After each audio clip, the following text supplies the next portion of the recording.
Құрметті халайық, Украинадан қуанышты хабар жетті. Естіп жатқан шығарсыздар, иә? Украиналық дрондар Ресейдің мұнай өңдеу зауыттарына жасап жатқан шабуылдары Кремльді күндіз күлкі түнде ұйқыдан айырды.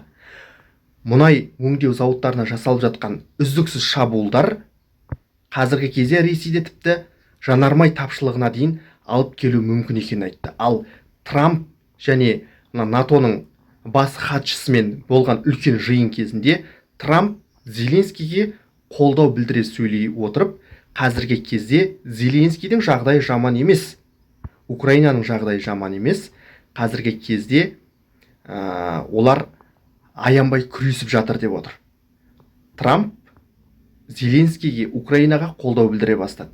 Үлкен жетілік елдері Ресейге салынатын санкцияны күшейтіп, басқа да әдіс тәсілдерді қолдана отырып, Ресейді бейбіт келіссөзге әкелмекші. Экономикалық тұрғыдан осындай әдістерді қолдану арқылы.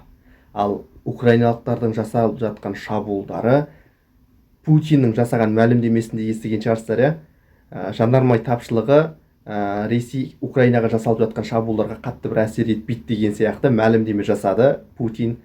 Бірақ естеріңізге сала кетейін, тарихта екінші дүниежүзілік соғыс кезінде Жапонияның жеңілуінің басты себептерінің бірі бұл мұнай тапшылығы.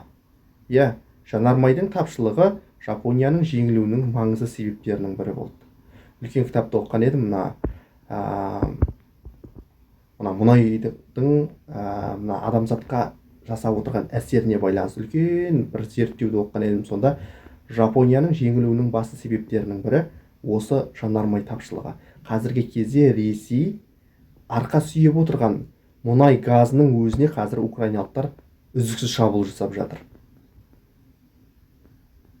Ресей керемет бір жаңалықтармен аты шығып жатқан, қазіргі кезде Путиннің дәуірінің тұсында керемет бір жаңалықтармен аты шығып жатқан мемлекет емес. Мысалы Америкадағы Google, iPhone сияқты, Ресей мұнай мен газға қарап отырған мемлекет.